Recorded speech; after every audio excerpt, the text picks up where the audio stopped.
Hey Danny, here's another bit of material you can work on. Um, so we're going to continue on with that blues shuffle kind of progression, and then I'm going to show you a little finger picking technique for you to try out to keep you busy. So I believe you said that you got the A chord as well as the E chord. So what I'm going to do is show you how to do the tricky part, which is the B chord. So remember, we start with the E, so that's open first string, or open sixth string, sorry, and second fret on the fifth string, and we just go one, just like that. So we go two, up to four, right? You can use your pinky or your ring finger, whichever you're more comfortable with. I use my pinky, but it's like this. And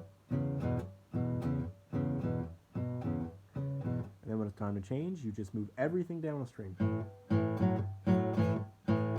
and back. Now the turnaround, I'm going to show you how to play it first, and then how the timing goes on it, and it'll be a lot more clear when you look at the notes that I've written for you. So you have to do a power chord for this one. So the reason the B, the turnaround, is so much more tricky than the E and the A is because you don't have any open strings in this one. So it's going to be a straight power chord. So what you're going to do is first finger on the first finger on the second fret of the A string, and then use your ring finger on the fourth fret of the D string. So what this gives you is a B power chord. And so you have to take your pinky in them, this is the tricky part, and reach all the way up to the sixth fret with your pinky. And so you get this.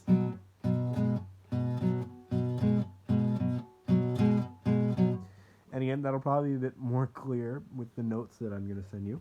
So anyway, I'll count just a 12-bar blues with the chords, and maybe you can try to like play along with this once you get the chords down.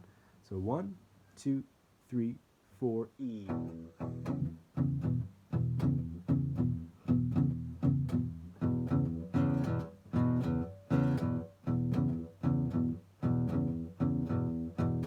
A.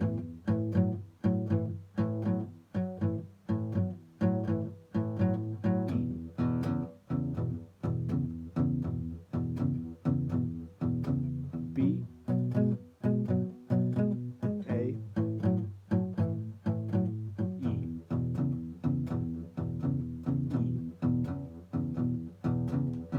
Just like that. So it's just a typical 12-bar blues. Hopefully I counted it right. So that's really it. If you want, if you get that all that down, which I'm sure you will, something you can add if you really want to make it a little more tricky for yourself is the notion of palm muting. So the way to think about this is if I play two strings just open, it has that kind of sound. If I were to lay my hand on the strings and play those two notes, it's completely muted, nothing rings out. So you either have open or mute. And in fact, there's a hybrid of the two of sorts where it's half muted, half ringing out, and that's palm muted.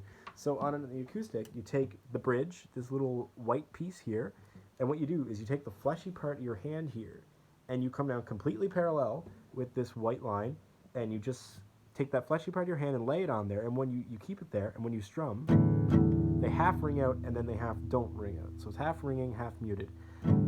This is used constantly in music, all the time. It's a bit awkward to keep your hand there and still try to strum up and down, but when you do it, so instead of this kind of clunky, you get this very refined sound.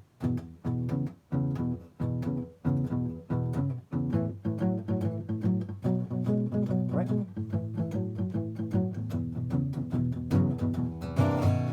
Just like that. So try that if you find everything else a little too easy. All right, so now I'm going to have one more thing that I'm going to show you. This is going to be finger picking, a bit of different speed from what we were just looking at. So take your G chord. What you're going to do is you're going to put your thumb on the low E string. Then you're going to take your pointer, your middle, and your ring, and put them on the D string, G string, and B string respectively. And what you're going to do is just walk each finger down through. Just like that. So we'll go G. Well, next we'll do a C chord. Now the thumb has to move down to the A string. You keep the other three fingers where they were. And you walk through this one. And now we're going to take this C shape and keep it down and move it up one fret, and then move it up two frets. This kind of gives you this cool, open, spacey kind of D chord. So we get G, C, move the thumb down a string, up 2 more frets, then back to a G. There you go. So that's just a kind of a basic introduction to finger picking. I mean, you can get creative with it, change the chords up, like...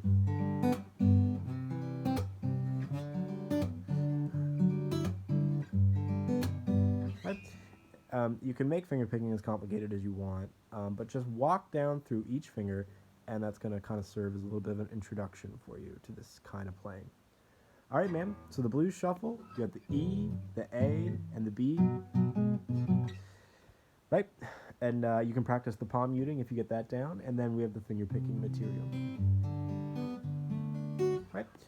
So work on that stuff. If you have any questions, of course, just text me or snap me, whatever, and I'll send you some notes to go along with it that'll make the material a lot more clear. All right. Cheers, man.